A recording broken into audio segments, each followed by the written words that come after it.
Hi everyone, welcome to day number 23 out of our 90 days धमाकेदार revision series. हम already admission close कर चुके हैं और आज हम रिटायरमेंट का भी सेकेंड डे पर हैं।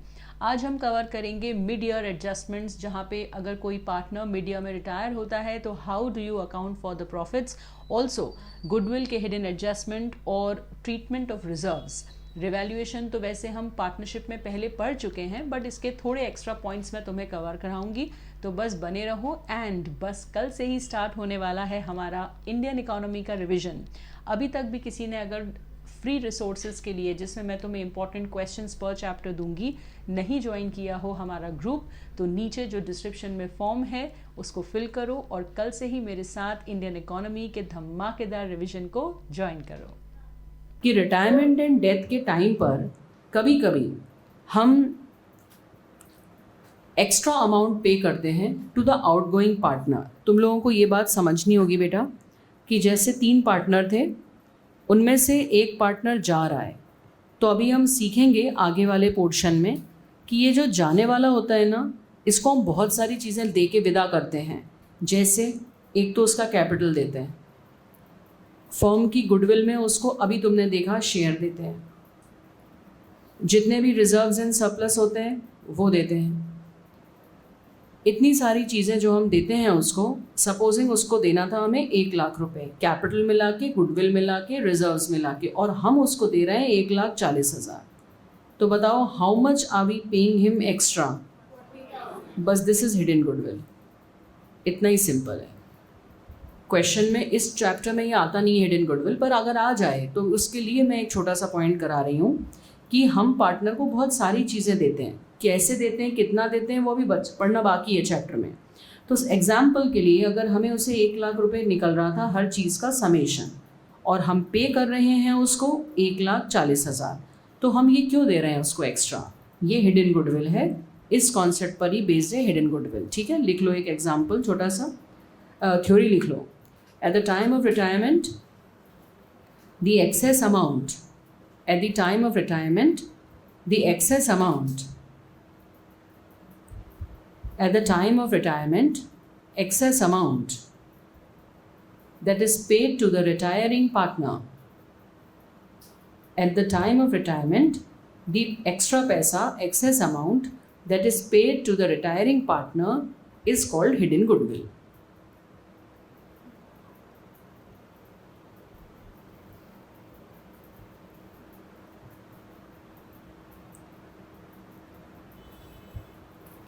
ओके, एक छोटा सा एग्जाम्पल लिख लेते हैं, सीधे क्वेश्चन ही लिखेंगे। क्वेश्चन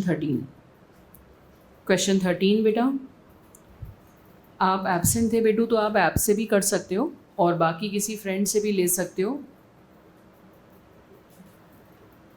क्वेश्चन लिखो बेटा।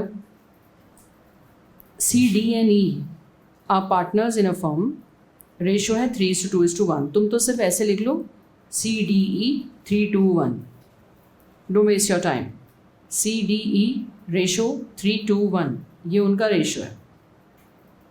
C रिटायर्स,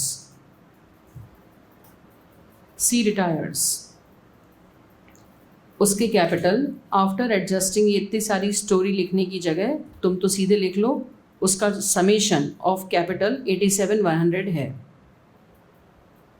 और उसको पे किया जा रहा है 94,000 इन फुल सेटलमेंट। अभी आगे तुम पढ़ोगे कि हम पार्टनर को उसका कैपिटल, हम पार्टनर को कैपिटल के अलावा रिजर्व्स, गुडविल, बहुत सारी चीज़ें दे के विदा करते हैं। तो उसका टोटल आ रहा था 87,100, दैट वाज 87,100, और हम उसको दे रहे हैं 94,000। तो बस जो डिफरेंस है that is hidden goodwill, that much is hidden goodwill. Question में लिखा है D और E तय कर रहे हैं कि हमारा फ्यूचर रेशो पहले जैसा ही रहेगा। बताओ उनका पहले रेशो क्या था? 2:1। इनके बीच का आपस का रेशो क्या है? 2:1। तो बस कितना अमाउंट आ रहा है? कितना गुडविल का अराउंड 6,900। तो ये अमाउंट आ रहा है, बस ये हिडन गुडविल है, उसको दे दो। कुछ है ही नहीं इस क्वेश्चन में।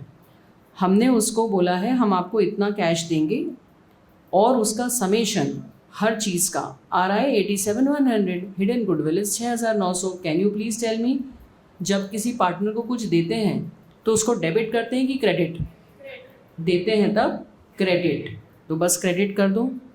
तो एंट्री क्या होगी? 2C 6,900। बताओ कौन बेयर करेगा, डी और ई? किस रेशो में बचूँ? गुडविल कौन से रेशो में एडजस्ट होती है? Gaining gaining gaining gaining gaining. So gaining ratio बताओ क्या है बेटा? जब कुछ नहीं दिया होता है तो उनका ओल्ड रेशो ही उनका गेनिंग रेशो बन जाता है। तो 2:1 में बांट दो उसको। कितना कितना हो रहा है?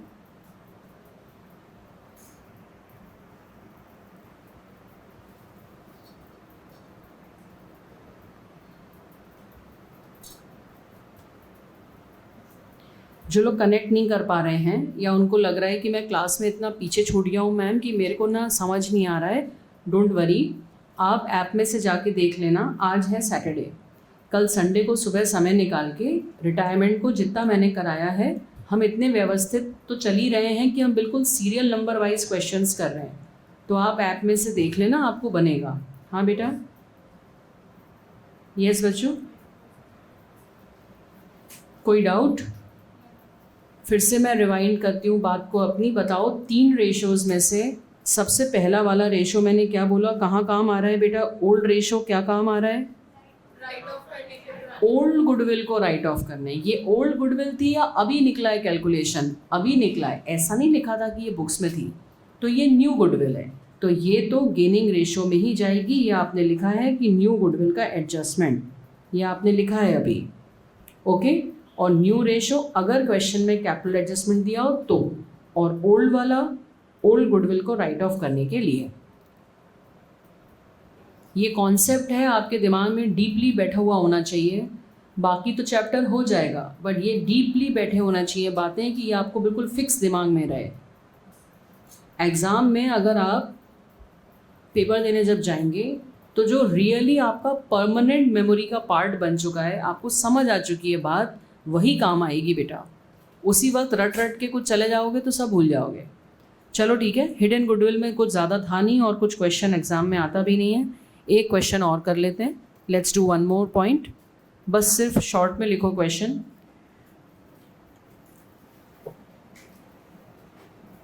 ABC पार्टनर्स, शॉर्ट में लिख लो, ABC partners, ratio 5:3:2। ABC partners,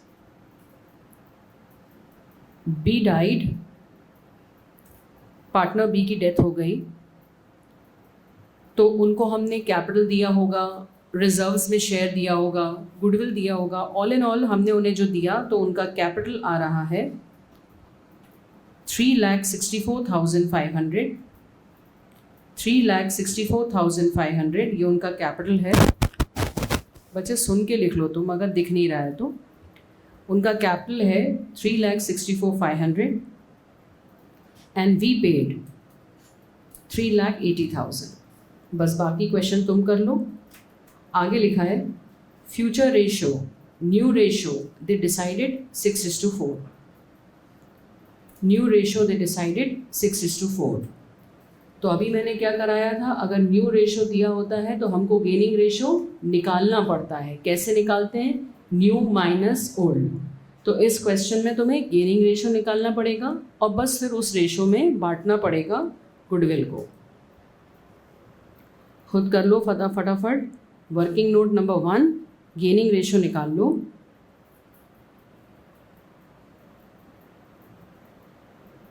old, new minus old. Yes all my dear boys, please try to do it. बच्चे करने से ही होगा बेटा, बैठने से काम नहीं चलेगा।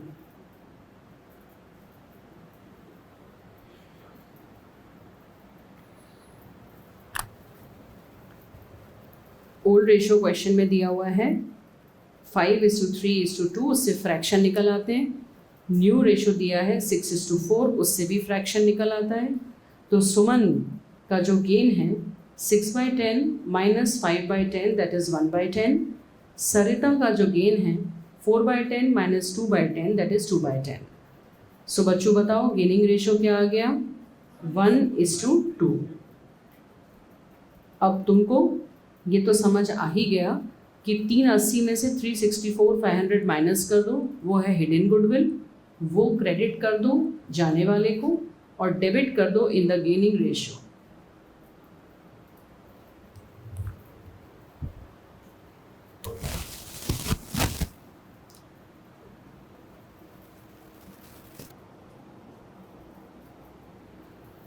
Yes onliners, any doubt? बेटा पहले गेनिंग रेशियो निकालेंगे, ये अपने को बेसिक फंडामेंटल याद ही करने पड़ेंगे। 1 minute Mantriraj, which one question चाहिए था तुम्हें?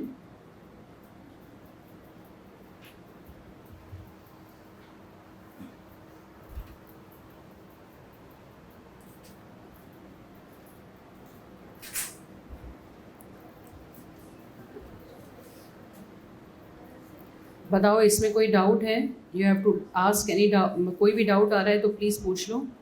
कुछ है नहीं उसमें, जितना उसको देना है माइनस जितना दिया है is extra amount is hidden goodwill, उसको क्रेडिट कर दो, हिडन गुडविल को क्रेडिट कर दो पार्टनर को, इन द गेनिंग रेशियो डेबिट हो जाएगा। चलिए बेटा नेक्स्ट पॉइंट लिखिएगा, just like earlier chapter distribution of reserves. Do you think we should do any discussion on this? Distribution of reserve. Reserve किसको कहते हैं? पुराने प्रॉफिट्स किसने कमाए थे? सबने मिलके। अब एक जा रहा है तो कह रहा है भैया जाते जाते इस अकाउंट में से मेरे को पैसा तो दे दो। तो तुम्हें क्या लगता है कौन से रेशो में ओल्ड रेशो, मतलब कौन से रेशो में रिजर्व्स बढ़ने चाहिए? Old ratio. तो बस कुछ है ही नहीं इसमें, मैं क्या ही लिखवाऊँ? मुझे लगता भी नहीं है तुम्हें लिखना चाहिए, सीधे क्वेश्चन कर लो। क्वेश्चन 15 लिखना है, पॉइंट लिखना है। पॉइंट बस इतना है, ओल्ड रिजर्व्स को ओल्ड रेशो में देना है। लिख लो एक लाइन अगर तुम्हारे को इच्छा है तो। ओल्ड रेशो में रिजर्व्स को बांटना है, ओल्ड रेशो में रिजर्व्स को बांटना है, ओल्ड रेशो में रिजर्व्स को बांटना है। और कोई लॉसेस होते हैं तो उन्हें भी क्लोज करना है, बस।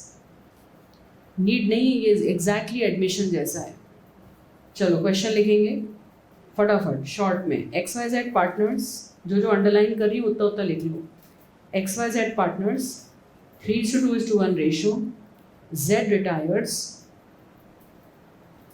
और ये उस दिन जब वो जा रहा है, general reserve 1,80,000, P&L account debit balance. Yes my dear girls, बेटा डेबिट बैलेंस इज अ नुकसान और फायदा? नुकसान। Debit balance is a loss, P&L का debit balance. Advertisement suspense account, बेटू एडवर्टाइजमेंट सस्पेंस अकाउंट एडमिशन में क्या पढ़ा था? हमारा रिजर्व है या लॉस? ये पुराना ऐड है जो काम नहीं आया। 60 वर्कमैन्स कॉम्पनसेशन रिजर्व, बेटू बताओ ये हमारा रिजर्व है या लॉस? रिजर्व। वर्कमैन्स कॉम्पनसेशन रिजर्व 24,000 था और अब इसकी नीड नहीं है। बताओ किसको मिलना चाहिए? पार्टनर्स, क्योंकि अब वो काम ही नहीं आ रहा, कोई वर्कर को कुछ चोट पड़ी ही नहीं, कोई एक्सीडेंट हुआ नहीं। EPF एम्प्लॉयज प्रोविडेंट फंड, बताओ ये रिजर्व है या liability? It's a liability, it is not distributed, it goes in balance sheet. चलिए पास जर्नल एंट्रीज, दो अलग अलग एंट्री कर लीजिए, एक रिजर्व्स के लिए और एक लॉसेस के लिए। Losses are a debit balance, वो क्रेडिट करके बंद होते हैं। Reserves are a credit balance, वो डेबिट करके बंद होते हैं। और तीनों पार्टनर्स में सब चीज़ें डिस्ट्रीब्यूट होती हैं। ओल्ड रेशो का यूज़ होता है रिजर्व्स के लिए, ओल्ड रेशो का यूज़ होता है। तो पहला एंट्री करते हैं, general reserve debit 1,80,000, workmen's compensation reserve 24,000, बस to X to Y to Z in the ratio of 3:2:1। Total कर लीजिए और बांट दीजिए। नाउ लॉसेस आप लोग कंटिन्यू कीजिए, मैं एंट्री को कंटिन्यू कर रही हूँ। नेक्स्ट वाली, losses are a debit balance, उन्हें क्रेडिट करके ठीक करते हैं। सो मतलब क्लोज करते हैं। X Y Z loss bear करेंगे। 2 P&L debit balance. 2 advertisement suspense account. That's it. क्योंकि EPF is a liability, it's not distributed. P&L 30,000 था, एडवर्टीजमेंट सस्पेंस 60 था, तो 90 हो गया to be distributed.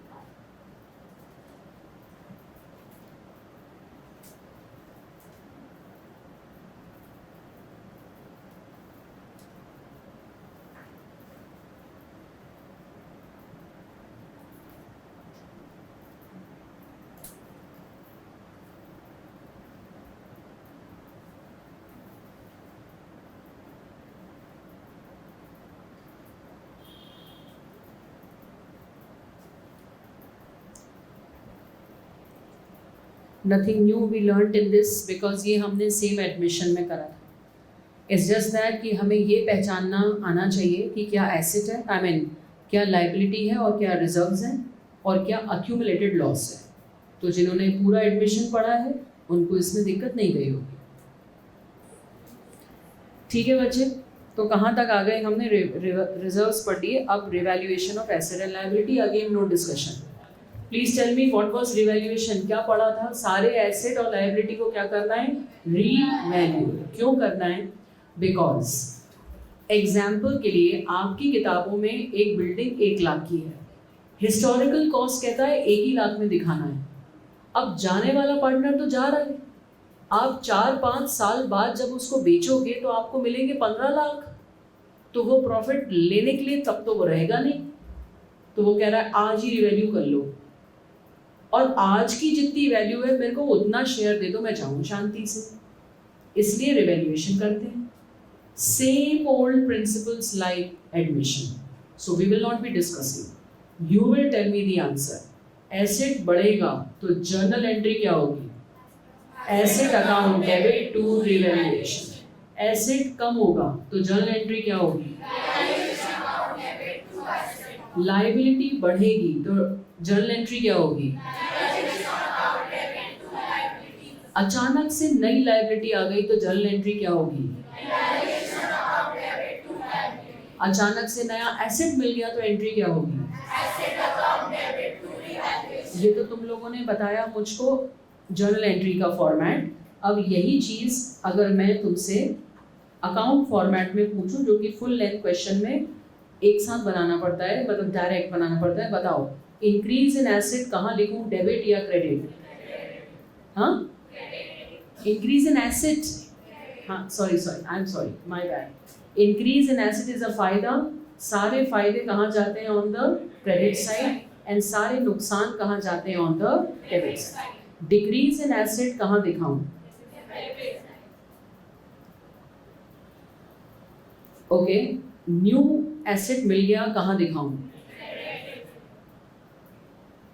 Okay, new liability arise हो गई कहाँ दिखाऊं? लायबिलिटी की वैल्यू कम हो गई कहाँ दिखाऊं? लायबिलिटी बढ़ गई कहाँ दिखाऊं? नया कोई एक्सपेंडिचर आ गया, क्योंकि जब पार्टनर जा रहा होता है तो ये रिवैल्यूएशन वगैरह में अपने को कई एक्सपर्ट्स की, लॉयर की, आर्किटेक्ट की, किसी की भी जरूरत पड़ सकती है। बताओ एक्सपेंसेस कहाँ जाएंगे? ठीक है, ये सब करके एग्जाम्पल के लिए इधर का टोटल आ रहा है 1 लाख और इधर का टोटल आ रहा है ये सारे खर्चों का 80,000। प्रॉफिट कितना हो गया? किस किस को मिलेगा? किस रेशो में मिलेगा? बस इतना सा है, तो इसको कुछ रिपीट करने की ज़रूरत ही नहीं है। ठीक है, तो ये सब आप ऑलरेडी कर चुके हैं। I don't think you need any revision in this. हम जर्नल एंट्रीज इसकी कर चुके हैं और हम नेक्स्ट अब उठाएंगे मिड ईयर प्रॉफिट। तो इसके बाद चैप्टर अलग है। यहाँ तक पूरा एडमिशन जैसे ही ऑलमोस्ट सिमिलर पैटर्न पे चल रहा था। तो मेरी आपसे विनम्र गुजारिश है कि आप प्लीज़ एडमिशन करके कंप्लीट आएँ। ठीक है, ट्यूसडे को हम जो पोर्शन पढ़ेंगे वो रिटायरमेंट का स्पेसिफिक और रिटायरमेंट एंड डेथ का स्पेसिफिक और नया पोर्शन है. This is new in retirement and death. तो हम यहाँ से स्टार्ट करेंगे. लिखिएगा mid year adjustment of profit. Heading लिखिए mid year adjustment of profit. लिखेंगे mid year adjustment of profit. Heading लिख ली. चलो क्वेश्चन सुनो, एग्जाम्पल सुनो, सीधे बैठ जाओ साहब, अभी लिखना कुछ नहीं है. 3 पार्टनर थे ABC. उनके बीच का रेशियो था 2:1:1. मिस्टर B की तबीयत ख़राब रहने लगी and he said I want to retire. So वो चले गए. उनके जाने से कितना शेयर बताइए वो छोड़ के गए? 1/4. बोलो हाँ या ना. वो चले गए तो A और C का म्यूचुअल रेशियो नया कितना है? पहले भी उनका आपस का कितना था? 2:1. और अभी भी क्या है? 2:1. तो उनके बीच का म्यूचुअल रेशियो चेंज नहीं हुआ है. ये हो गई एक बात अलग. अब मान लो कि B या तो डेथ हो गई या रिटायर हो गए 30 जून को. कोई भी एग्जाम्पल ले लो. बताओ साल शुरू कौन से दिन होता है? फाइनेंशियल ईयर ख़त्म कब होता है? और वो किस दिन रिटायर या डेथ? सेम केस है. सब अपन मान लेते हैं उनकी डेथ हो गई, तो कौन सी तारीख को ही नेगेटिव बात नहीं करते, वो रिटायर हो गए. ज़िंदगी में नेगेटिव रहना नहीं चाहिए, पॉजिटिव रहना चाहिए. बताओ कौन सी तारीख को रिटायर हुए? 30 जून. तो कितने दिन अपने साथ उन्होंने एज अ पार्टनर काम किया? अप्रैल, मई, जून. ये सबको समझ में आया?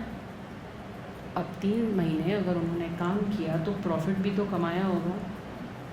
तो उनकी फैमिली अगर डेथ का केस है और वो खुद रिटायरमेंट का केस है, बोल रहे हैं कि 3 महीने का मुझको प्रॉफिट चाहिए. गलत बोल रहे हैं क्या? 3 महीने काम किया कि नहीं किया? अब बाकी पार्टनर कह रहे हैं हमारा प्रॉफिट एंड लॉस अकाउंट तो 31 मार्च को बनता है, उसमें अभी 9 महीने शेष हैं, हम आपको बीच में से कैसे प्रॉफिट दे दें? पार्टनर भी सही बोल रहे हैं. जब आप अकाउंट्स में लास्ट ईयर फाइनल अकाउंट्स आपने सीखा था तो आपने एक ट्रेडिंग बनाया था, एक P&L बनाया था. उसमें कितने सारे एडजस्टमेंट किए थे? Outstanding, prepaid, unearned, accrued, manager commission, ना जाने क्या क्या. बोलो हाँ या ना. तो जो एडजस्टमेंट होता ही लास्ट में, उसका बीच में से प्रॉफिट निकाल के कैसे दे दें? तो हम कह रहे हैं नहीं दे पाएंगे. पार्टनर कह रहा है बहुत पैसों की ज़रूरत है, प्लीज़ दे दीजिए. फैमिली उसकी आके रोज़ बैठ जाती है ऑफिस में, पैसे दे दो, पैसे दे दो, पैसे दो. अब क्या करें? तो आपको लास्ट ईयर के प्रॉफिट के बेसिस पे एक अंदाज़ा लगाना पड़ेगा कि लास्ट ईयर हमने साल भर में 1,20,000 मोटा मोटी कमाया था. तो बताओ अगर साल भर में 1,20,000 कमाया, 12 महीने होते हैं, एक महीने में कितना कमाया? 1,20,000 साल भर का प्रॉफिट था. 12 महीने साल में होते हैं, तो डिवाइड बाय 12, एक महीने में कितना कमाते हैं? 10,000. और वो 3 महीने हमारे साथ रहे. तो फ़र्ज़ करो अगर हम सेम टाइप का बिज़नेस कर रहे थे तो हमारा फर्म का इस साल कितना प्रॉफिट होता? 30,000.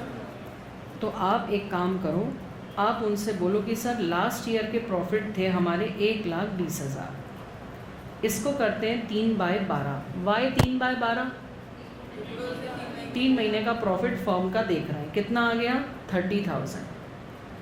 ये तो फर्म का आया. अब इसमें से मिस्टर B जो चले गए, उनका शेयर कितना था? 1/4. तो बस इसका 1/4 कर लो, इतना प्रॉफिट उनको दे दो. ये हो गया पहला तरीका. याद करो तरीका. क्या तरीका है? पार्टनर अगर गया तो उसका ये कहना कि मुझको प्रॉफिट्स चाहिए, क्या वो गलत कह रहा है? हम गलत हैं क्या? हम बोल रहे हैं हमारे तो सर प्रॉफिट लॉस में बनता है. हम गलत हैं क्या? बोलो. तो ना हम गलत है ना वो गलत है. तो क्या करें? तो हमने एक अंदाज़न फिगर ले लिया on the basis of last year.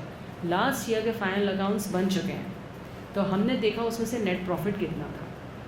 हमने देखा 12 महीने में हमने 1,20,000 कमाया था. डिवाइड बाय 12 करा इंटू 3 करा तो 3 महीने में फर्म कमाती अप्रॉक्सीमेटली 30,000। ये फर्म का कमाई है। इसमें पार्टनर को कितना मिलता? 30,000 इंटू हिज शेयर, तो इंटू हिज शेयर कर दिया। बताओ कितना आ गया? 7 कितना आ रहा? 7,500 उसको देना है। कितने लोगों को बात समझ में आ गई? अब कैसे दें? जर्नल एंट्री, लॉजिक बताओ। जर्नल एंट्री, पार्टनर को कुछ भी देते हैं तो पार्टनर को डेबिट करते हैं कि क्रेडिट? तो उसको तो क्रेडिट ही करेंगे, मिस्टर बी तो क्रेडिट ही होंगे टू बी। डेबिट किसको करें? बस यहाँ पर छोटा सा चेंज है। अगर पार्टनर्स के बीच का इंटरनल रेशो सेम है, बताओ यहाँ उनके बीच का रेशो सेम है कि नहीं? अगर सेम है तो एंट्री अलग होगी, और अलग है, रेशो चेंज हो गया है तो एंट्री अलग होगी। अगर उनके बीच का इंटर रिलेटेड रेशो सेम है तो आप P&L सस्पेंस अकाउंट खोलो, एक टेम्पररी अकाउंट खोलो, उसका नाम होता है P&L सस्पेंस अकाउंट, और जाने वाले पार्टनर को दे दो जितना पैसा निकला है 7,500। क्या ये बात समझ में आ गई? उनके बीच का रेशो अगर सेम है तो एक छोटा सा अकाउंट खोल लो, P&L सस्पेंस अकाउंट, बात खत्म। अगर उनका रेशो चेंज हो रहा है, चेंज हो सकता है, बताओ उनका इंटर रिलेटेड रेशो अभी कितना था, और नया रेशो हमने कर दिया 3:2, हो गया कि नहीं चेंज? तो अगर रेशो चेंज हो जाए तो द फॉर्मूला इज़ कि फिर से गेनिंग रेशो का यूज़ होगा और गुडविल जैसा ट्रीटमेंट होगा। बी को 7,500 दे दो और ए और सी को गेनिंग रेशो में डेबिट कर दो, ऐसा होगा। फिर से बोलती हूँ, पहले तुम्हें ये लॉजिक समझ में आया कि मिड ईयर प्रॉफिट देना ज़रूरी है। डेथ का केस भी सेम है, रिटायरमेंट का भी सेम है। इस साल के प्रॉफिट निकालना स्वाभाविक नहीं है, तो हमने अप्रॉक्सीमेटली लास्ट ईयर के प्रॉफिट्स के बेसिस पे निकाल दिया। जब हमने वो निकाला तो एक फिगर आ गया। अगर पार्टनर्स के बीच का म्यूचुअल रेशो सेम है, किसको कहते हैं म्यूचुअल रेशो सेम होना? अगर उनका रेशो था 2:1:1, बी के जाने के बाद भी 2 और 1 वही रहा, 2 और 1, तो हम P&L सस्पेंस अकाउंट यूज़ करेंगे। It is simple. और अगर रेशो चेंज हुआ है तो गेनिंग रेशो में गुडविल जैसा एडजस्ट करेंगे। ओके, अब अपन इसकी थ्योरी लिखेंगे। इस चैप्टर में यही सबसे इम्पॉर्टेंट पॉइंट है, क्योंकि रेशो, रिजर्व्स, रिवैल्यूएशन और गुडविल सब एडमिशन में ऑलरेडी वो पूछ लेते हैं। तो इस चैप्टर में यूनिक यही पॉइंट है। और कैपिटल एडजस्टमेंट फिर सेम है, तो यही अलग है रिटायरमेंट और डेथ में, और यही एग्ज़ाम में 3 मार्क्स के क्वेश्चन के लिए आता है। लिखेंगे mid year adjustment of profit.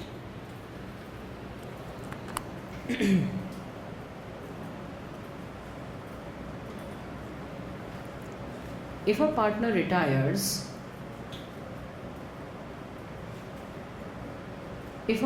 retires, or dies in mid-year,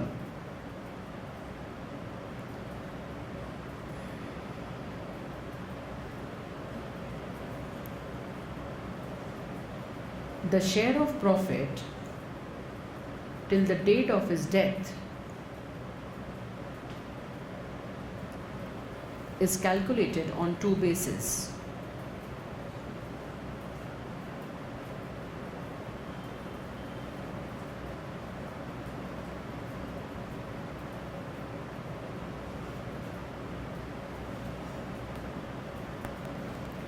दोनों में से कुछ भी यूज़ कर सकते हैं। पहला, on the basis of profits of last year,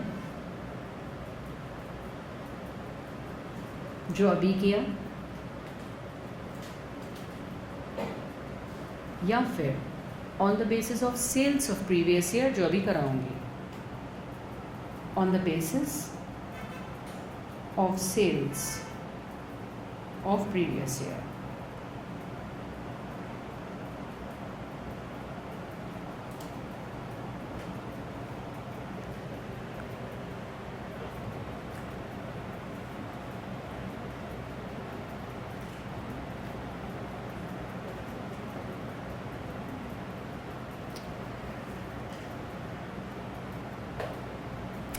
The journal entry is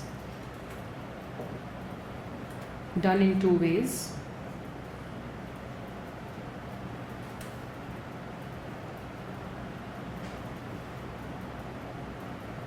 The journal entry is done in either of two ways. First way, mutual ratio same. Second, mutual ratio changes. क्या आपको समझ में आ रहा है मैंने क्या बोला? Mutual ratio का मतलब कौन क्या होता है? जो बचे हुए हैं उनके बीच का आपस का रेशो कहला रहा है mutual ratio.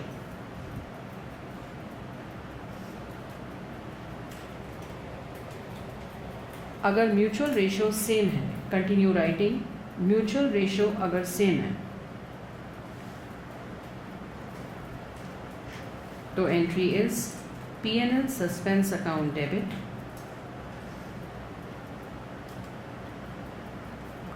to outgoing partner.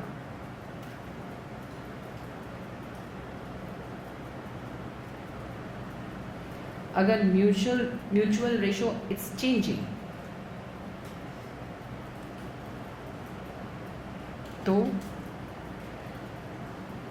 Old partners debit to outgoing partner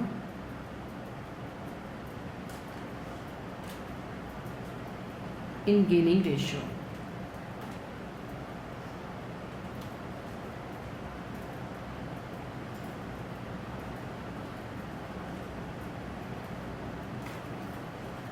इस स्टेप में एक काम बढ़ जाएगा इस क्वेश्चन में कि गेनिंग रेशियो भी निकालना पड़ेगा. मैं उसका एक एक एग्जाम्पल भी लिखवा देती हूँ ताकि तुम लोग एग्जाम्पल भी नोट कर लो. बेटा वेट करो, अभी मैंने लिखवाना शुरू किया है.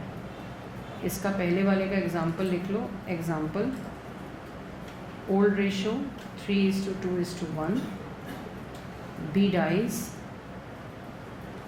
New ratio 3:1. तो ये सेम रहने का नमूना है और चेंज होने में old ratio was 3:2:1, B dies and new ratio is 4:1. I hope you have understood. Please note the full chart and please tell me if there is any doubt. We will solve the question. Gradually you will understand.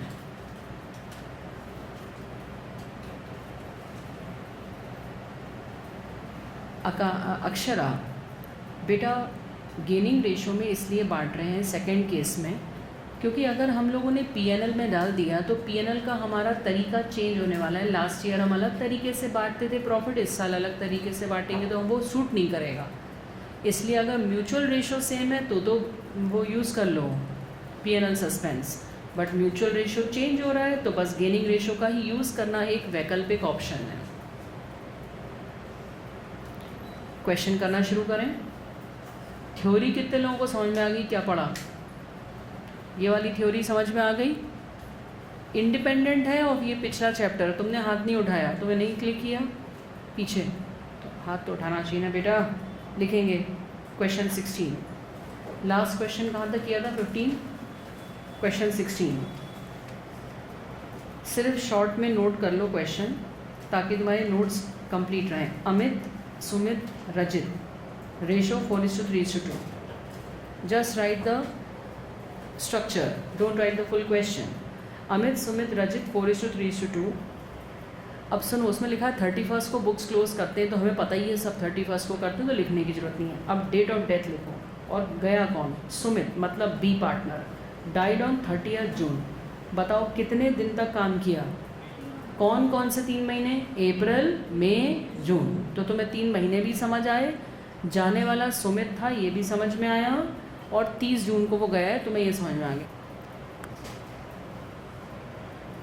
आगे लिखा है share of profit previous year profit पे लेना है.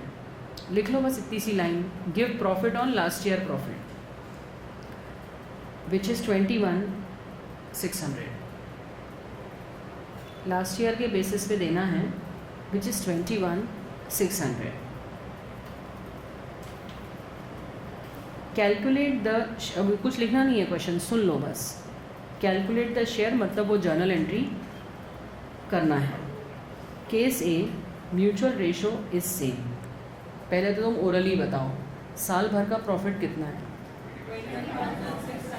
21,600 अगर साल भर का है तो डिवाइड बाय 12 इंटू 3, 3 महीने का है 5,400. ओके, 5,400 में जो गया उसका फ्रैक्शन कितना है? कितना है? 3/9. सो इंटू 3 डिवाइड बाय 9 उसको मिलना है 1,800. 3/9 उसको मिलना है 1,800. जिसको मिलता है उसका अकाउंट डेबिट होता है कि क्रेडिट? तो वो तो क्रेडिट ही होना है. रेशो सेम है तो डेबिट किसको कर दूँ? P&L suspense. इतनी सी बात है. ओरली 2 मिनट के लिए मान लो रेशो चेंज हो रहा है, वो मैं अगला बताऊँगी, पहले इतना कर लो. Do it. ऐसे कैलकुलेट करो. सुमित का प्रॉफिट अपने तरीके से लिख लो. प्रॉफिट मतलब ऐसे शो करना पड़ता है 21,600 इंटू 3/9 इंटू 3/12. इतने मंथ वो रहा था, कुछ भी पहले या बाद में कर सकते हैं. इतने मंथ वो रहा था और ये उसका शेयर का फ्रैक्शन था और ये प्रॉफिट्स थे. तो 1,800 रुपये उसको देने हैं. 1,800 रुपये तक कितने को समझ में आ गया? ठीक. अब 1,800 देने का तरीका, 1,800 देने का तरीका में first entry P&L suspense to Sumit's capital account, इतनी एंट्री कर लो. ये हो गया case number 1. Okay, please raise your hands. यहाँ तक कितने लोगों को आ गया? P&L सस्पेंस में लिखा है और उसको दे दिया. ठीक है, बात खत्म हो गई. आगे आ जाऊँ. Can I move ahead? B, mutual ratio उनके बीच का हो गया 3:2. बताओ ओल्ड रेशो कितना था? 4:3. अगर बी की डेथ हुई तो म्यूचुअल रेशो पहले कितना था? 4:2. और अब न्यू रेशो कितना है? तो बताओ म्यूचुअल रेशो चेंज हो गया ना, तो क्या निकालना पड़ेगा? गेनिंग. गेनिंग कैसे निकलता है? New minus old. तो गेनिंग निकाल लो और 1,800 रुपये को वैसे बांट दो. तो मैं कैलकुलेशन दिखा दे रही हूँ. गेनिंग कैसे निकलता है for all those who are absent. Gaining ratio निकलता है न्यू माइनस ओल्ड. तो न्यू माइनस ओल्ड करा तो अमित का गेन आ गया. लिख लो, तुम चाहे कॉपी कर लो ये वाला. अगला क्वेश्चन तुम ट्राई करना, जिसको बन रहा है वो खुद कर लो. न्यू माइनस ओल्ड ये आ गया रजित का. तो 7:8 बेटा, सॉरी 45 और 48 मिसप्रिंट है. 45 ही आ रहा है ना.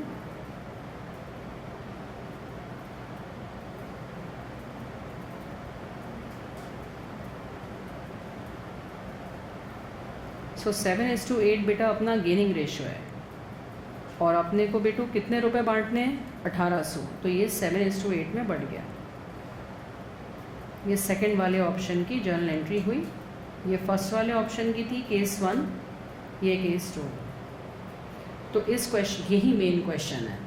इसमें उन्होंने गेनिंग रेशो भी सीख लिया, तुम पूछ लिया तुमसे, और ये अंडरस्टैंडिंग भी क्लियर हो गई कि क्रेडिट डेबिट बन रहा है कि नहीं.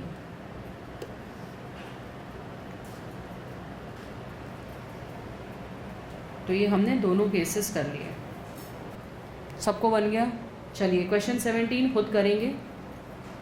Question 17 on your screen. You can click a picture and just note the way I do. Question note करिए. चलिए मैं करा देती हूँ. क्वेश्चन नोट करिए. ABC लिखिए. ABC old ratio 5:3:2. C retires on 31st January.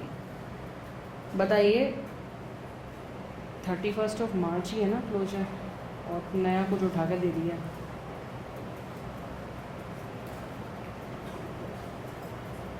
C retires on 31st जनवरी. कितने महीने काम करके गया? 9 महीने. अप्रैल से काउंट होएगा ना, 9 महीने. और पार्टनरशिप बाकी सब एक्स्ट्रा लिखा है. अब उन्होंने क्या कहा, हमको एवरेज प्रॉफिट के बेसिस पे देना है. लास्ट ईयर के नहीं, लास्ट 3 ईयर्स के।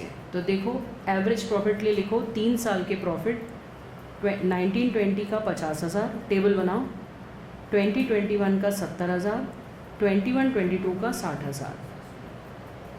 एवरेज निकाल लो, कितना आ रहा है 60। तो एवरेज आ गया, डिवाइड बाय 3 करा तुमने, जो भी टोटल आया डिवाइड बाय 3, एवरेज आ गया 60। ये एवरेज है। आदमी 9 महीने रहा तो बताओ 9/12 करेंगे। और कौन गया? सी का फ्रैक्शन कितना था? 2/10, मतलब 1/5, 2/10 कुछ भी कर लो, इतना उसका निकलेगा, है ना। अब 2 ऑप्शन हो सकते हैं। अगर रेशो सेम है तो बताओ कौन सा क्या एंट्री होगी? PNL सस्पेंस टू सी। और म्यूचुअल रेशो न्यू रेशो दे दिया 1:1, तो गेनिंग निकालना पड़ेगा। 10 महीने, अच्छा सॉरी 31 जनवरी गया, हाँ सॉरी 10 महीने हो, आई एम सॉरी, मैंने 31 जनवरी 10 महीने, सॉरी 31 दिसंबर नहीं गया, जनवरी गया ना बेटू, 10 महीने हुआ। ठीक है, करो क्वेश्चन फटाफट एवरीवन। क्वेश्चन नोट कर लो शॉर्ट में और करो। 10,000 आ रहा है।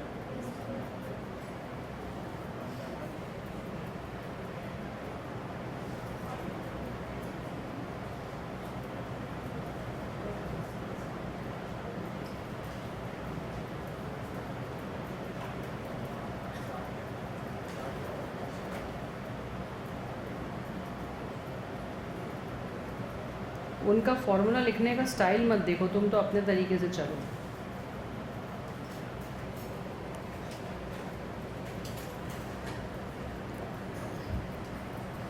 हमने जब गेनिंग रेशो निकाला बेटू, तो ए को कुछ भी गेन नहीं हो रहा, बस बी को गेन हो रहा है।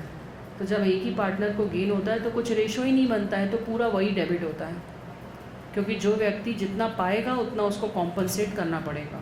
जैसे तुम्हें रोज़ मेरी डांट खानी पड़ती क्योंकि तुम पा भी रहे हो नॉलेज मुझसे। Nothing is free in life. रोज डांट खाते हो हैं?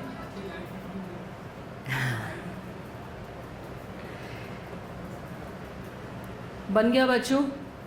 डाउट्स पूछो। क्या बेटू है बेटा?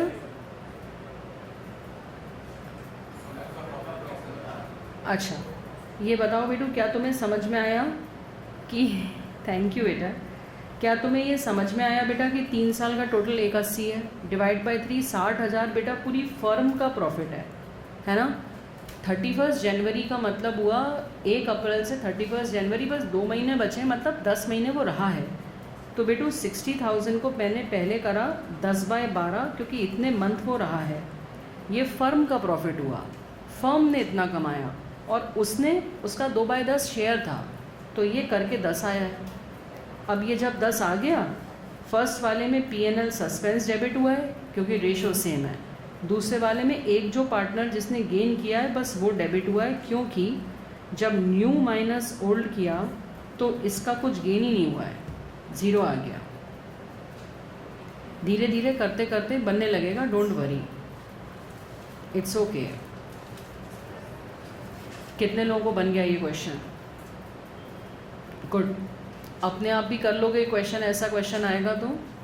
चलो लिखो ये वाला question, 18th is your homework, जगह छोड़ दो ताकि मैं सेल्स के बेसिस वाला भी करा दूँ। 12 जून, कौन था 12 जून? अरे तो भैया मृत्यु कोई डेट देख के थोड़ी आती है कि मंथ एंड पे मरना आराम से।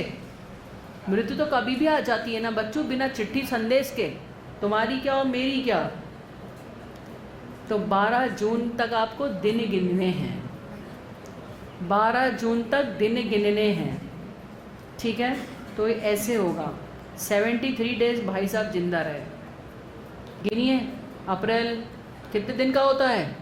30, मई, जून 30, और कब गया वो? 12 तारीख तक जोड़ लो, देखो 73 आ रहा है कि नहीं, बस तो 73/365 करना है। चलो करो जल्दी फटाफट क्वेश्चन करो, 18th क्वेश्चन जल्दी अभी कर लो हाथ की हाथ, नहीं तो तुम कहोगे कि मैम बहुत सारा होमवर्क दे दिया आपने। अरे मेरी माँ, सिर्फ इतना लिखना है, ये तो बहुत कॉम्प्लिकेटेड है हैं? कुछ तो शर्म करो, आदमी ऊपर चला गया और उसकी मौत पे बोल रही हो कॉम्प्लिकेटेड है। भटकती आत्मा आ गया तो तुम कॉम्प्लिकेट हो जाओगी। क्या कॉम्प्लिकेटेड है यार, आदमी मरा, ये 1 अप्रैल से दिन गिन लो यार, 73 दिन हुए, इसमें क्या कॉम्प्लिकेटेड है? हद ही हो गई यार, अपनी तेरे भी हो जाएगी तुम इस तरह से बिहेव करोगी तो। क्या भैया 73 कैसे आया? ओके, पहले क्वेश्चन लिख लो। कितने लोग थे, बोलो कितने लोग थे? राम, रवि, मोहन। क्या उनका रेशो था? 4 का दिख रहे हैं, बटन लग गए क्या आंखों में? 4 कहाँ दिख रहे हैं? 3 है, पता नहीं कौन सा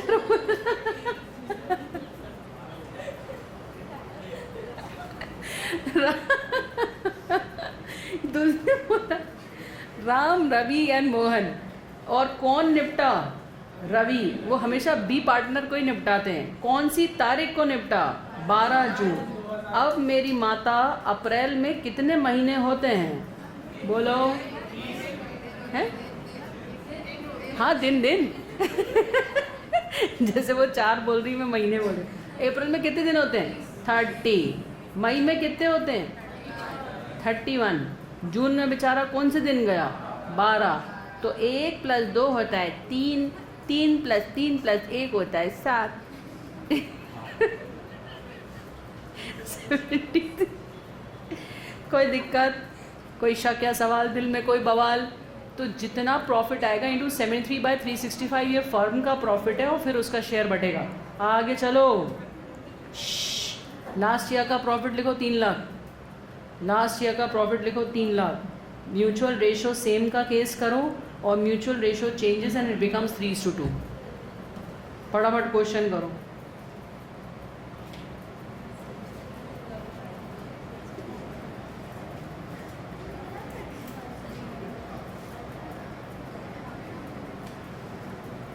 इसीलिए कहते हैं ये याद रखा करो, कौन से महीने में कौन से दिन होते हैं, कब क्या हो जाए पता नहीं।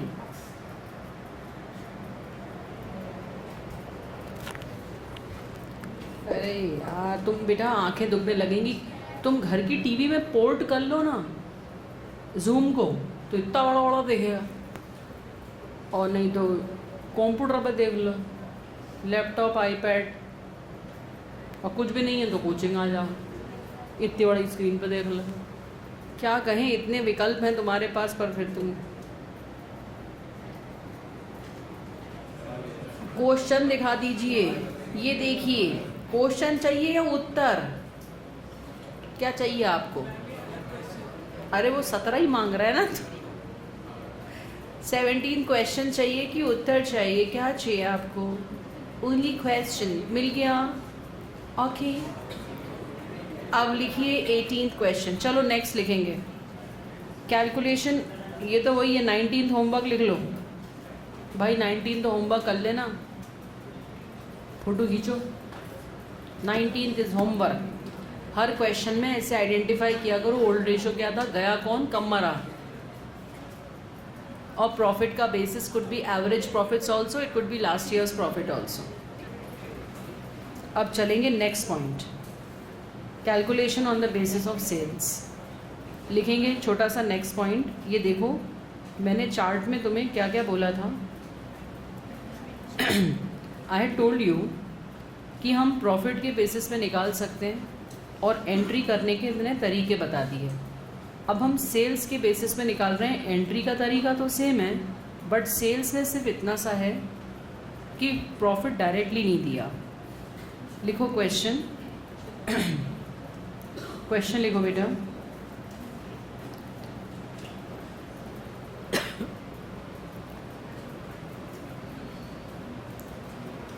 Calculation on the basis of profit, sorry sales. Calculation on basis of sales.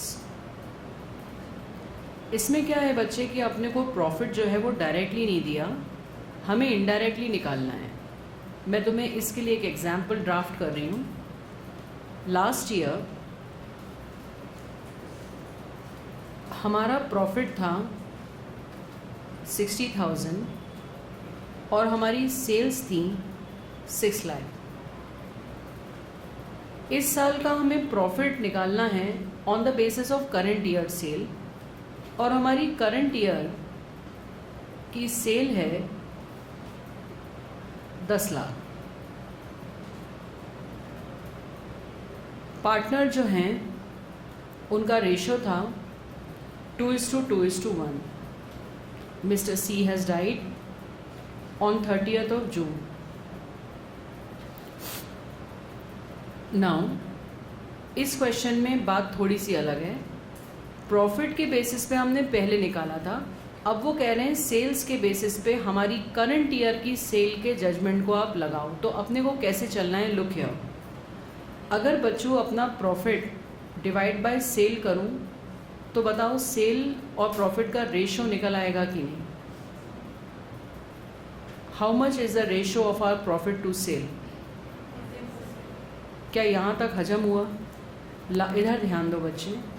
Last year अगर हमने 6 लाख रुपए की सेल की थी और उस सेल पे 60,000 कमाया था, तो हम अपनी सेल पे अप्रॉक्सीमेटली कितना प्रतिशत मुनाफा कर लेते हैं? ये समझ में आया यहाँ तक? यहाँ तक समझ में आया? यस और नो? तो अगर इस साल हमारी सेल 10 लाख है तो आप उसको पोर्ट्रे कर लो या पोर्ट कर लो या प्रोजेक्ट कर लो कि 10 लाख का 10% इस साल भी हम कमा लेंगे। तो 10 लाख का 10% निकाल लिया, 1 लाख रुपए हमारी जब तक हमारा प्रॉफिट रहने वाला है साल भर का। पहले तो इतना समझ लो। क्या बताया मैंने? लास्ट ईयर की हमारा प्रॉफिट कितना था, सेल कितनी थी, तो हम अंदाज़न कितना कमा लेते हैं। इस साल हमारी सेल साल भर की कितनी है? कभी कभी क्वेश्चन में उस लिमिटेड पीरियड की देते हैं कि वो 3 महीने रहा तो 3 था। अभी मैं मान लेती हूँ कि लिमिटेड पीरियड की दी है, 3 महीने की सेल है। बताओ 3 महीने की सेल अगर 10 लाख है, उस पर परसेंटेज लगा के 3 महीने का प्रॉफिट कितना हुआ? ये तो पूरी फर्म का हुआ ना। तो बी का शेयर इसमें कितना हुआ? 1 लाख का 2/5 कितना आ रहा है बेटा? 40,000। बस यहाँ तक प्रॉफिट निकालने तक अलग है, बाकी सब सेम है। देख लो क्या लॉजिक है। What is the logic? Last year का प्रॉफिट और लास्ट ईयर की सेल का आपस का परसेंटेज निकाल लो और उसे इस साल की सेल पे अप्लाई कर दो। अगर इस साल उतने दिन में उतनी सेल हुई है तो इतना प्रॉफिट हुआ होगा, उस प्रॉफिट को उसके शेयर में दे दो।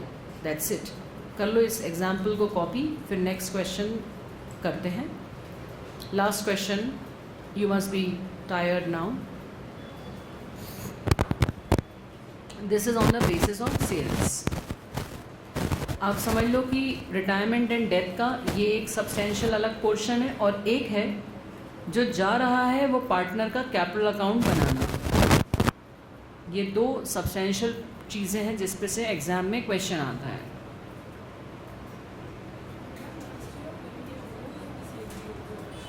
हाँ, इस सिचुएशन में। इसी तरह के इन्फॉर्मेटिव वीडियोस देखने के लिए हमारे चैनल को सब्सक्राइब करें और लेटेस्ट वीडियोस को सबसे पहले देखने के लिए बेल आइकॉन को हिट करें। साथ ही लाइक और शेयर करना ना भूलें। APT educating India.